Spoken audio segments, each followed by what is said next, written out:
Rav Chaim Drukman Zatzal.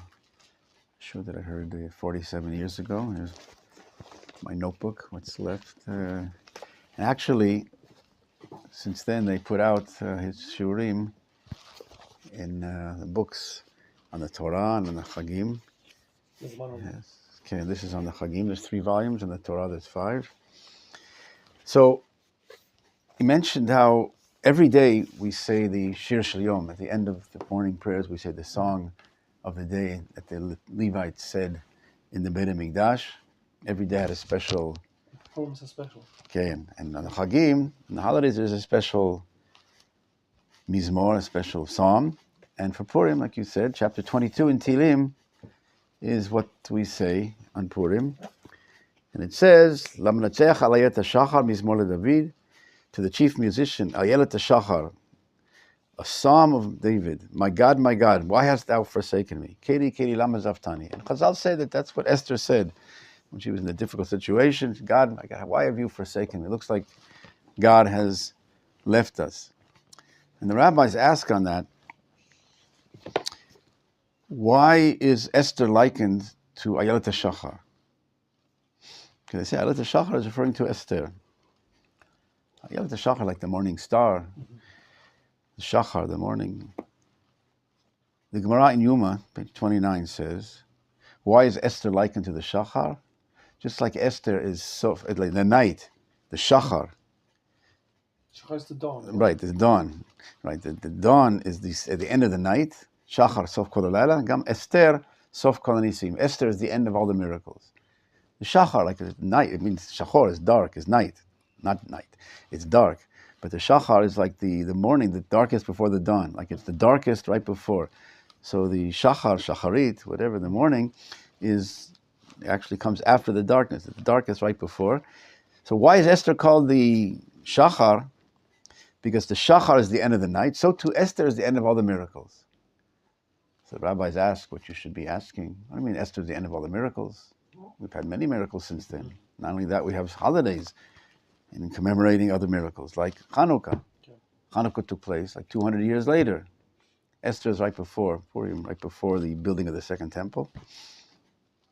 Hanukkah is in the middle of the Second Temple, 200 years right in the middle of building of the standing of the Second Temple. So what does it mean Esther is the end of the miracles? Hanukkah is afterwards, if nothing else. So the Gemara says, Nitna lichtov kaminan. We're talking about the miracles that were given to be written, that are included in the Tanakh. There's other miracles, and there will be more miracles. But the criterion for what enters the Tanakh is that which before that, in other words, that which is given to be written in the Tanakh. So the question is, so why isn't Hanukkah written in the Tanakh? In other words, Beseda, so we have Hanukkah, right, still the Second Temple period too. Why isn't Hanukkah in the Tanakh? So that, the Gemara says in Megillah, chapter 4, page 14, that the Jews had many, many prophets. Actually, there's twice as many as Kiflaim should say Mitzrayim, the double the amount that left Egypt. It left Egypt 600,000 men, all adult men. There was women and children. It was like millions. And we had double that. Millions of prophets. The 1,000 years of prophecy the Jews produced had millions of prophets. But we have the Tanakh. It doesn't have 1,000,000 prophets. So on that, the Gemara says, so where are all the other prophets? That which is needed for the future generations is written. That which is not needed for the future generations is not written. In other words, the entrance exam to that which is included in the Tanakh is that which has the measure of eternity. That which is valuable, has meaning and lessons to teach for all generations, for the future. There are, again, many other prophets that spoke for the times that they're needed, for the generation, for their period, etc. But those that were for future generations, even the ones we have, Yeshayahu and Yechezkel, they had other prophecies. But those weren't needed for the future. Those that which have meaning and messages for all time, that is what we have in the Tanakh.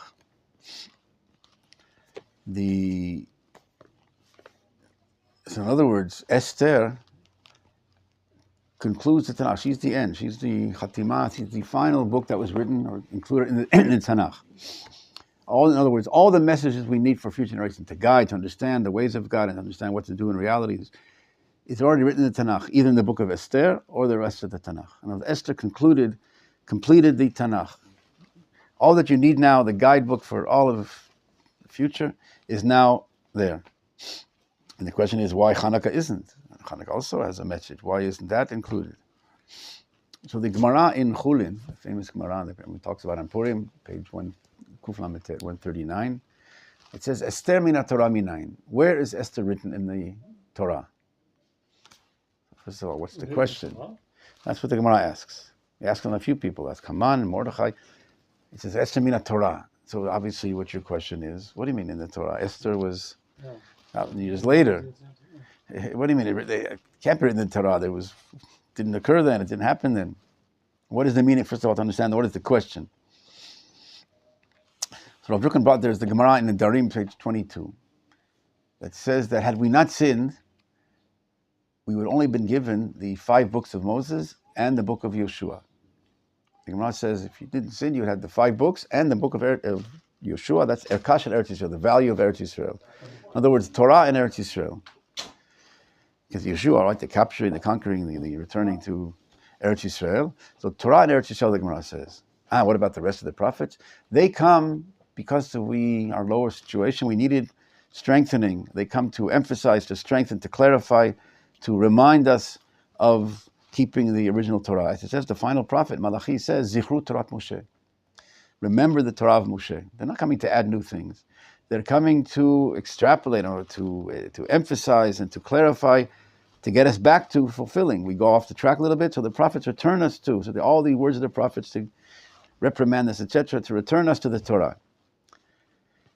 So in other words, the Torah is the root of everything, and later just the expansion. So too, the Gemara in Ta'anit, page 9, it asks, is there anything that's written in the Torah, any written in the Tanakh, in the Nach, in the prophets, that is not removed, that is not hinted at in the Torah? In other words, the Torah, I think Rashi brings down Rashi. Rashi explains in the Gemara. What do you mean? There's nothing in the Ketuvim, right, in the, the writings in the Tanakh, that is not hinted at in the Torah. So Rashi says that the Chumash is the foundation of the Nevi'im and the Ketuvim, the Nach, the prophets and the writings. V'yesh smach limtzo min haTorah. Everything has, therefore, its foundation in the Torah. In other words, the Torah, we said, is the roots. All the rest is the extrapolation, the expansion, the extension of those original roots. But Torah has all the roots that it later branches off to all that we have later. So therefore, to understand that, he has to explain the question of the Gemara. Where's Esther from the Torah? Not Esther talking about what took place in the time of Esther, so to speak, of her per se. But where is the hint? Where are the roots that Esther comes to elaborate? Where is that foundation that the whole book of Megillat Esther comes to expand, and it reveals more of, again, in the branches, in reality, of that root that is in the Torah. When we discussed Megillat Esther with Rav Weinstein, he said there are many similarities between the story of Purim and also Yosef and Mitzrayim. Like Yosef Mitzrayim was the viceroy of the Paro, and later Mordechai comes very close, and later becomes also viceroy of Ahasuerus. And just like the play of politics, they both are involved in politics, and therefore it's Okay. So we'll see here the Gemara answers. Maybe that's a hint. So we'll see. The Gemara gives the answer. The Gemara says that it's written in Dvarim, chapter 31. The verse that they bring, the Gemara says, "Va'anochi haster astir panav yomahu." I will hide my face in that day. So it sounds like a play on words. Va'anochi haster astir. Like, where's Esther in the Torah? For it says, "Anochi haster astir." It's the same Esther. Letters? Okay, Anochi astir. Here it's with the yud. Astir. I will hide. We'll have to see what is double hiding. Haster astir. I will hide my face. But it sounds like it's just, again, a play on words. But actually the true meaning that Rashi says that the time of Esther, there will be the hidden face of God, this guidance of God just like it was in the time of Esther, and they'll find bad things will come upon you. That's the verse in Devarim chapter 31 that they bring, the background, that I'll be angry that day you have left, and as if I have left you, and I will hide my face, and bad things will come upon you. And in that day, they'll say, God, as if he's not with us, amongst us. That's why all these things are taking place. And Anochi aster aster, I will hide my face from you in that day. I'll call all the bad that you have done. In other words, the verses talk about this difficult situation when God, as if he's hidden, he's hiding from us. What does that mean? That the nations can do all that they wanted to do to it. In other words, if God is letting them do, as if he's not watching, as if he's not protecting us. And all these difficulties and trials and tribulations and worse, decrees and pogroms come upon the Jewish people, as if there's no one watching us, as if God is hidden and gone, God forbid. In the time of Esther, that's when this guidance definitely took place. First of all, the Jews were in exile, almost at the end of the 70 year of the exile, right? We're talking about 33-38 was the destruction of the first temple. The Koresh declaration 3390, and Achashverosh, the kingdom starts in the 3395, and the party and all that, the Megillah takes place. And the temple was created, or how do you say, the 3405, 3505, I'll go back a little bit, 3404, the year 3404 was when the Haman said the next year I'll take the lot, when the day will come out to destroy the Jewish people, and that came out to Adar, right, on Adar in 3405. And then it turned out that was Purim, that ended up the opposite. And 3 years later, 3408, was the beginning of the second temple, which was exactly 70 years, like the prophet Yirmiyahu says, you'll be in exile 70 years, 3338 to 3408. So now we're talking about the Jews before the building of the second temple. Now the Purim is like a few years before that. We're years and years in the exile. And not only in the exile, the Jews started to build. They got the permission, right? Koresh gave them permission to come, but the Jews... the Balfour Declaration, the Koresh Declaration. The Jews didn't exactly come, and then he rescinded the order. No, now you can't come. Stop. Those who came. They're not. Stop it, and then. So again, the hopes get up. We now can build the temple, and that also comes to an end. And then comes the decree, the worst of all, the decree of total annihilation. The Jews are about to be destroyed totally. So here we have this period of this hidden face of God. This Anochi aster aster. The Maharal of Prague explains, what is this double language? Anochi aster aster, I will hide my face. So he says there's two aspects of this hiddenness. One is the galut in and of itself, the very presence or the reality of the exile. The Jews in exile is this hidden face of God. That itself is problematic, right? We learned in Yechezkel 36 that God's name cannot be revealed when the Jews are in exile. His name, his goal, the ideal that comes through the Jewish people to the world, the gift, the benefit, the uplifting of all the creation, comes to the Jewish people in the land of Israel. We're in exile. That ideal, that name of God, that goodness is presented, and we're now in the exile. But it could be a good exile. It could be, for us, it could be luxurious. It could be not necessarily any problem. But the second hiddenness, he says, the Maharal, is the problems within the exile. A difficult exile. He said, the Maharal, hester b'toch hester, the hiddenness within the hiddenness. Within the exile, now you're in the exile, abandoned, far away from the land.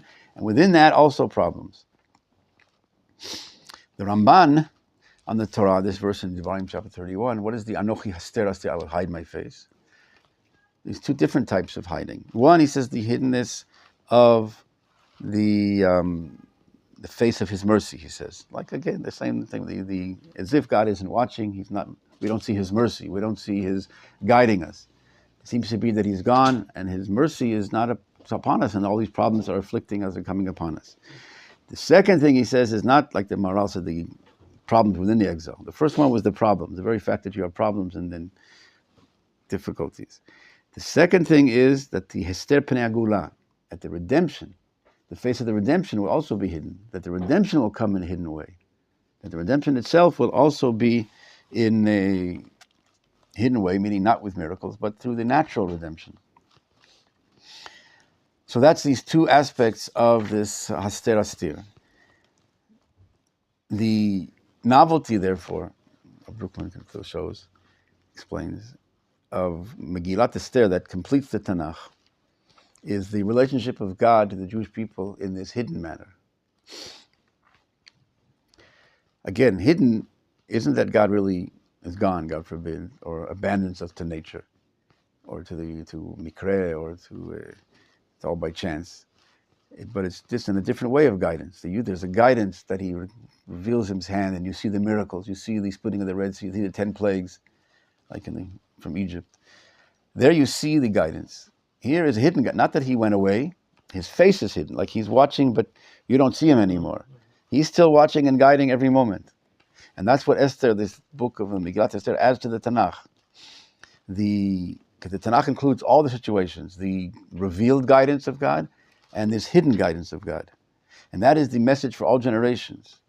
That is His eternal message that we have to know how to, when God guides us, not always the usual guidance. The main thing of 2,000 years of history has been mainly what we call the hidden hand. The miraculous is also, you could say, miracles, but the hidden miracles, as we'll see.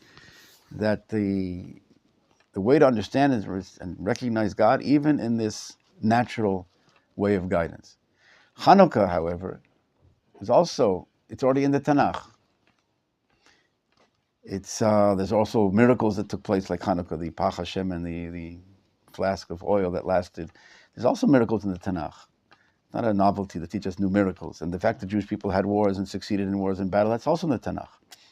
But Megillat Esther adds this new dimension that wasn't in the Tanakh. Like I said before, it's the hand of God direct, and here it's a special way of seeing God. Is this holiday related to the Parsha at all? Because we're learning today about Moses hiding his face. Parshat, all the Shlach Kadosh says that all the Parshiot are always connected to what's taking place. Also the holidays and also the events of the day. How you can find the hint in them. That's more difficult. But here, let me just go on here. There's one other point here that on a leap year, when there's an extra Adar, 13 months of the year, the Gemara asks in Megillah, page 6, when do we read the Megillah on a leap year? There's 2 Adars. The first Adar is also Adar, and that's Purim, or the second Adar. So the Gemara says there's 2 opinions, and they're both based on the same verse. There's a verse in the Megillah that says to do with the holiday, the Purim, B'chol Shana B'Shana, every year the same. So what do you mean every year the same? So one Rabbi Eliezer, Rabbi Yossi says, just like every year we read the Adar, we have Purim, we celebrate on the Adar that is right after Shvat. So too on a leap year, we read the first Adar. Purim should be on the Adar that is right next to Shvat. Rabbi Shimon ben Gamliel says, no, just like every year, it's the Adar that precedes Nisan. So too on a leap year, we read the Megillah, we have celebrate Purim, on the Adar, the second Adar, which is next to Nisan. It's sort of a wonder. In other words, it's always between Shvat and Nisan, always in the middle. So each opinion says, yeah, it's this one, the second one that's next to Nisan, or no, it's the first one that's next to Shvat. The rabbis say, no, there's a reasoning behind each opinion here. The Gemara says, it makes sense according to the first opinion that you read it in the first Adar. We have a principle in halacha called ein maverim ala mitzvot. You don't pass over the mitzvot. The first chance you get, you should fulfill the mitzvah. It applies to different things, like also in the tefillin, how you put your tefillin of yad and rosh in the bag of tefillin. You shouldn't have it that you should pass over the tefillin sherosh, the first one you put on yad, right? So you shouldn't put it in a way that here's the tefillin sherosh, and you reach over it, you pass over it to get to the yad. You should put it in a way that you should reach it first. There's other laws it applies to, but the principle in halacha that you don't push off the mitzvot. So according to that, Adar comes, celebrate Purim, the first Adar. The other Rabbi, so what does Rabbi Shimon ben Gamliel say? Why do you wait for the second Adar? He says, you're right, it's an important principle. There's something that supersedes that. There's something even more valuable. There's another principle that is even greater than that causes that you don't do the first Adar. He says, Lasmich gula, lismuch gula legula, adif. It is preferable to juxtapose these 2 redemptions. Rashi says, what 2 redemptions? The redemption of Purim and the redemption of Egypt. You should always put Purim next to Pesach. Now, with the second Adar. If there's 2, if there's 1 Adar, it's always next to Nisan. But also, if it's not, there's 2 choices. No, even though you're not supposed to pass over the first one, Adar Rishon, your first opportunity. No, but this is so important to put the 2 together of these 2 redemptions. Why is that so important? Why is that so critical and crucial to put the 2 together, to juxtapose these 2 types of aspects of redemption? to recognize that both of these redemptions are from the same source. There's one God that guides us sometimes in the hidden way, into the natural means and historical phenomenon. And there's the redemption of Egypt, that the miraculous. But you have to know that they're the same source. The Ramban on the Torah, we read not too long ago in Shemot chapter 13, he says, from the revealed miracles, from what we call the supernatural, the clear face of God, the exposed hand of God, the real miracles, from that we learn to see, to recognize the nisim anistarim, the hidden miracles, the seemingly natural miracles, that God is still moving, it's still miracle, they're still from the hand of God, but they're hidden miracles. They come to the dressed as natural phenomenon, things that take place naturally and then politically and maneuvering intrigues. For they are the foundation of Torah, these hidden miracles, to recognize God in the natural, what we talked about in the class before, right? Recognizing God in the natural way. When he does miracles, it's obvious, it's clear, there's also no free will, it's overcoming, but recognizing God in what seems to be Mother Nature, seems to be, God forbid, there's another force. When he's not doing miracles, who's in charge?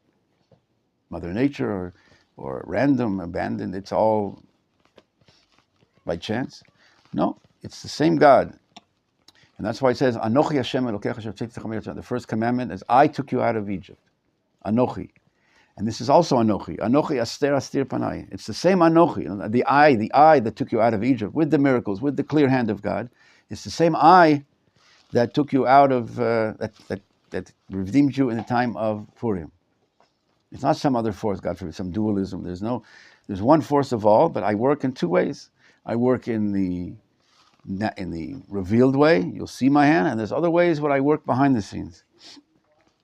And that is the message that we learn from Purim. The whole Megillah extrapolates on those three words, right? Anochi aster astir. In Dvarim, it's like the roots.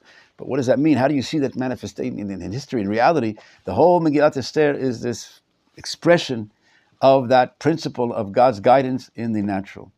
Like God created the world in a natural order. He put these laws of nature, input, output. There seems to be, though, like Laplace, other philosophers, there's no room for God. It's all input, output. It's all predetermined. You can just... But it's also when he deviates from those laws of nature that he put into motion. We call that nisim gluim, revealed miracles. But there's the day-to-day, the natural miracles.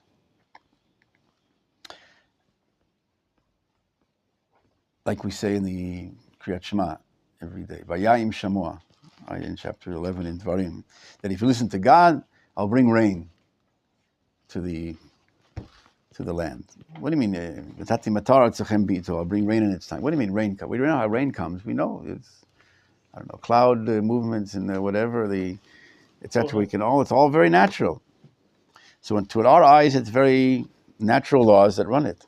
But the truth is, this is a nes nistar. This is a hidden miracle that God works it out, that brings about those clouds and this maneuvering and all the different conditions needed to bring it. Yes, it takes place through natural things, but who's the mover of history? Who's the hand behind all that?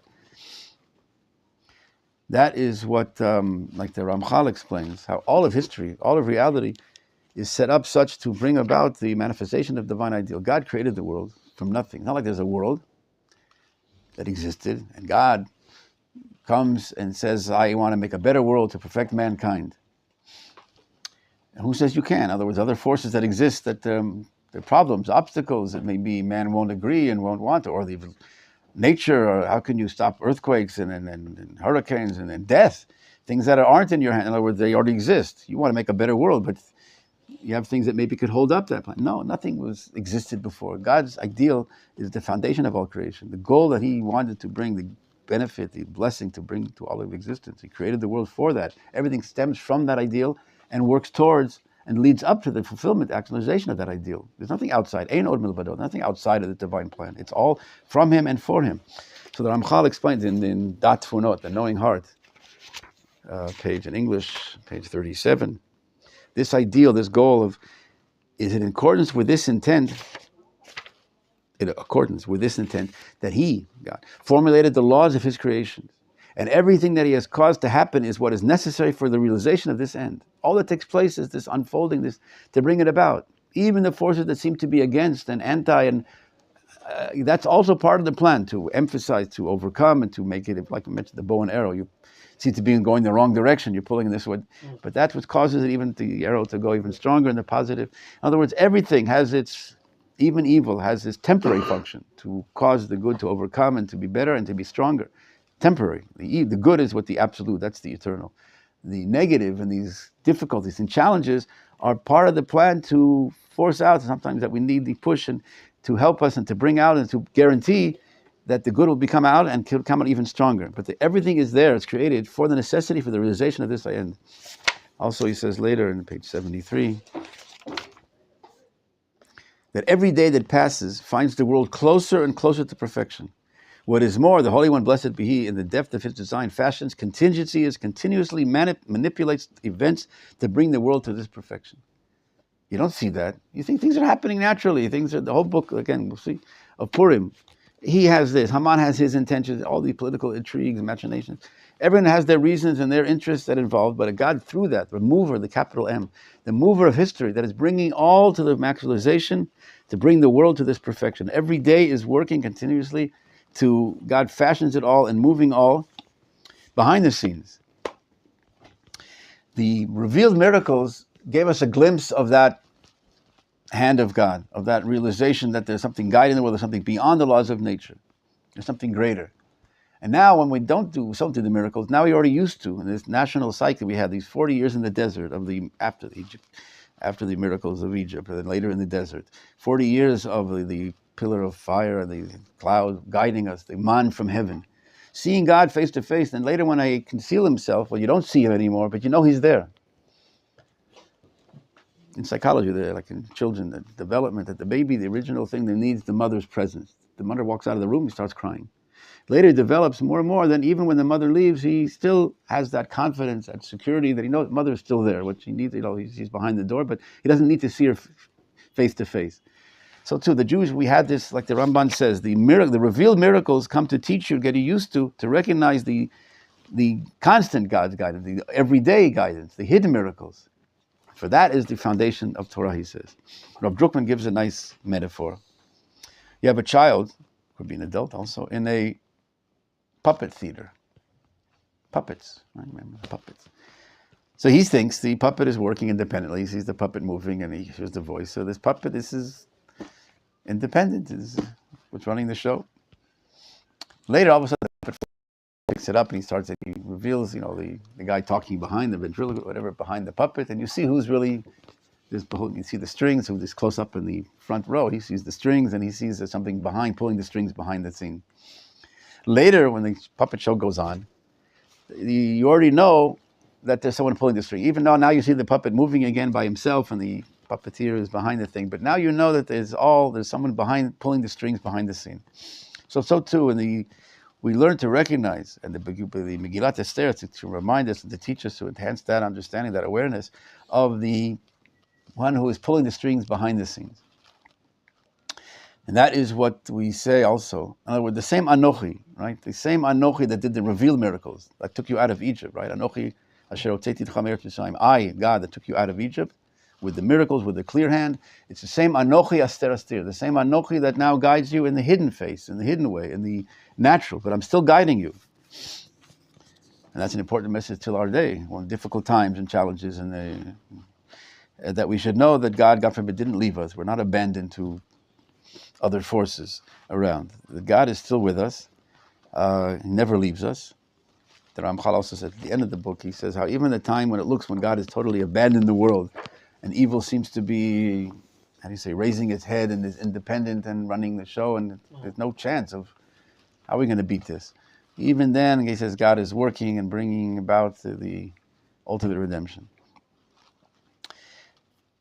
We say on Friday night, also on Shabbat, the psalm of the day of Shabbat is Mizmor Shel Yom Shabbat. Tov laodot l'Hashem u'lezamer l'shimcha l'yon l'agid baboker chazdecha ve'emunatcha b'leilot.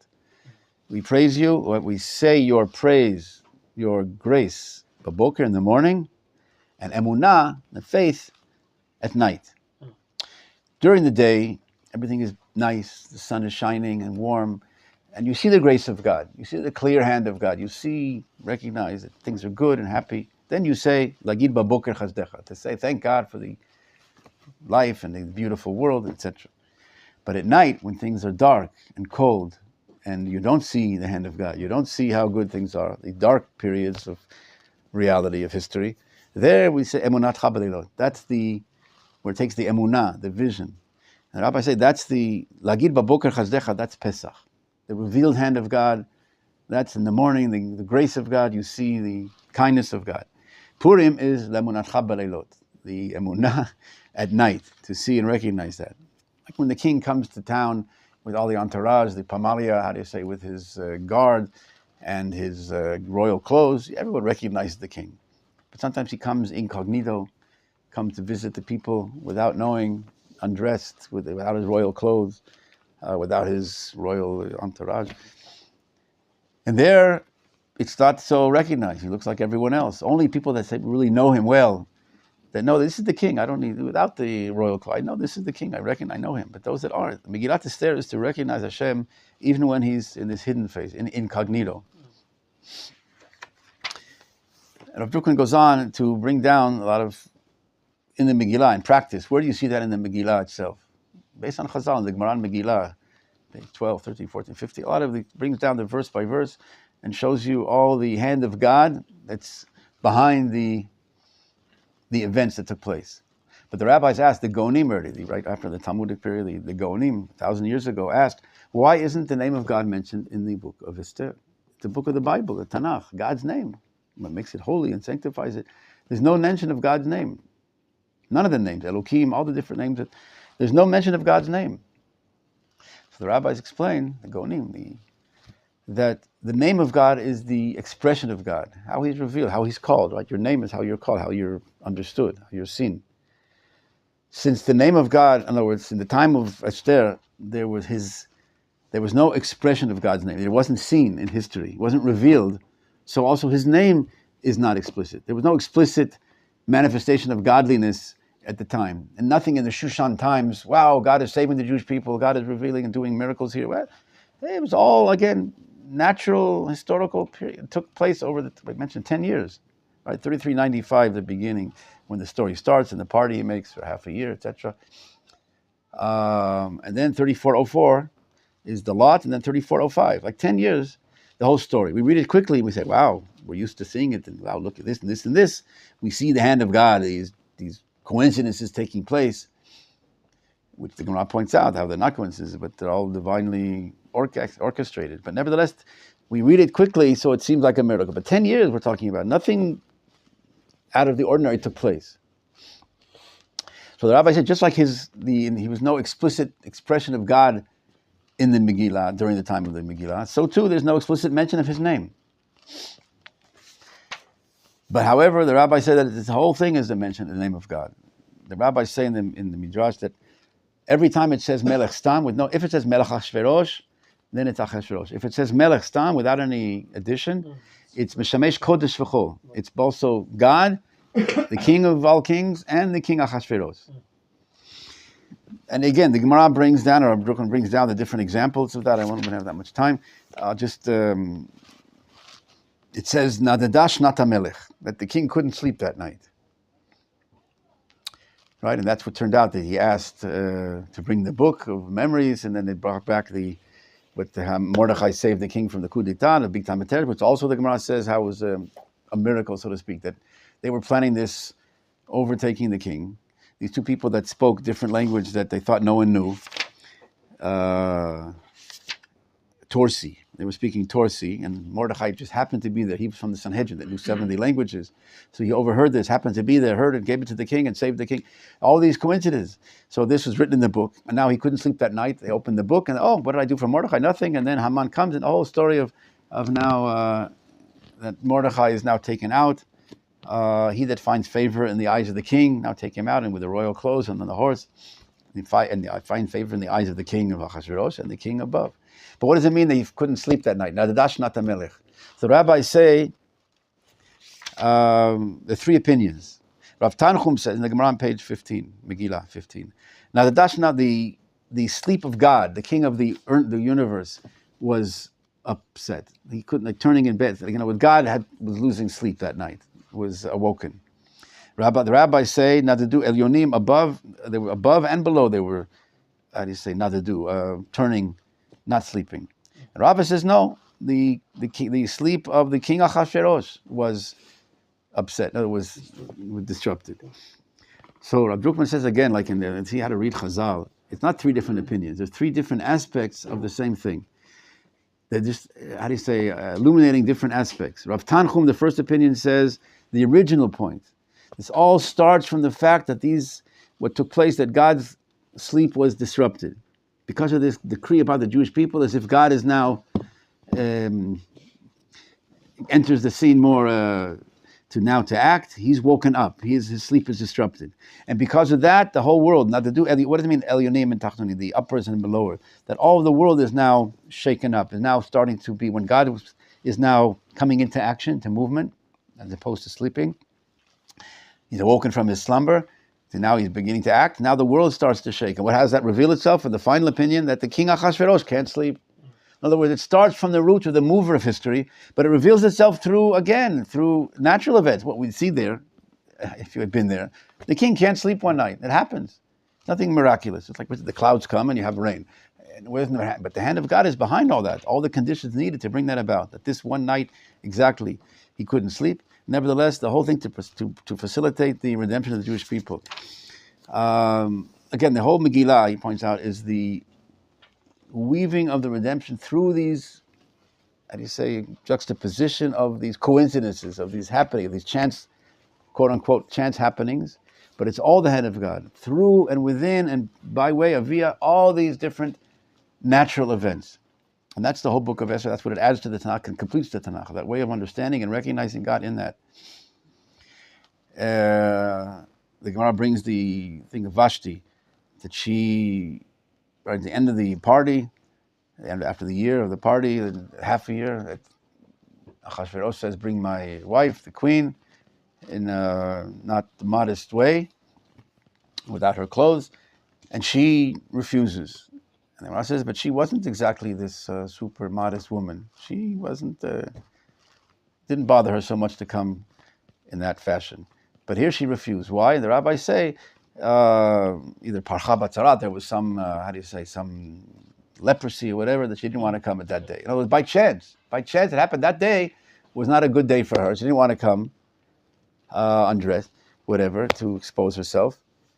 Again, but the very fact that he wanted this idea to have her come almost at the end of the year of a party, and then she refuses to come, in order to pave the way for Esther to come, to be the new queen, and to bring about, to be at the right place at the right time, to bring about help the redemption of Israel. That all of these things weaving this pattern that took place in seemingly all these natural ways, these coincidental ways, but it's all brought about, right? Esther didn't want to come. It was 4 years she was hiding. The rabbis say, like, he was the king, the party was in the 3rd year of his kingdom. And then it says in the 7th year,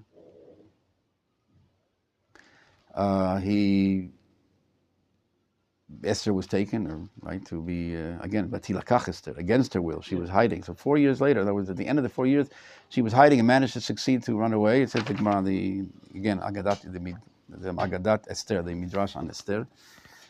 She was hiding away, and then she didn't want to be, obviously, taken to be the wife of this king.